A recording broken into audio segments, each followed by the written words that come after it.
నమస్తే అండి, నేను మీ బోనశ్రీను. మీ అందరికీ కూడా గ్యాస్ బండ్ కోసం ఒక ఇంపార్టెంట్ విషయం చెప్తానండి.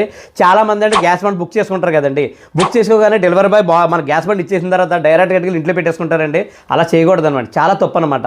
ముందు ఏం చేయాలంటే గ్యాస్ బండ్ బయట ఉండగానే ఏం చేయాలనుకుంటున్నారు, ఇలాగ సీల్ ఓపెన్ చేసుకోవాలండి. ఇక ఇలా సీల్ ఓపెన్ చేయండి. సీల్ ఓపెన్ చేసి క్యాప్ ఉంది కదండి, ఈ క్యాప్ తీసేయండి. ఈ క్యాప్ తీసేసేయండి. లోపలికి ఎట్టకెళ్ళకుండానే మీరు ఏం చేయాలంటే ఇందులో కొద్దిగా వాటర్ పోయండి. చూసుకోండి, కాలితే నేను వాటర్ పోస్తున్నానండి, చూసుకోండి. అలా వాటర్ పోయండి. ఇలా వాటర్ పోసిన తర్వాత అండి అవి చూసారు కదా, అది ఏమొద్దంటే అండి, ఒకవేళ గ్యాస్ లీక్ అనుకోండి బుడగలు వస్తాయన్నమాట పైకి. అర్థమైంది కదా మీకు, బయటికి బుడగలు వస్తాయన్నమాట. అలా కాకుండా ఇంకా చూడండి, ఇదిలో చూడండి ప్రశాంతంగా ఉంది కదా, ఇదిలో ప్రశాంతంగా ఉంది. అంటే ప్రశాంతంగా ఉందంటే ఇది చాలా బాగుందన్నమాట. మీరు అర్థం చేసుకోండి.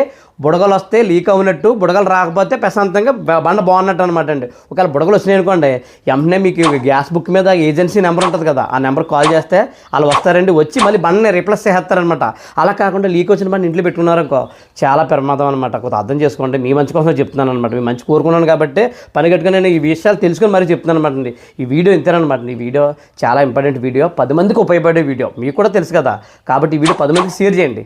అలా వీడియో లైక్ చేసి మన పేజీని ఫాలో చేయండి.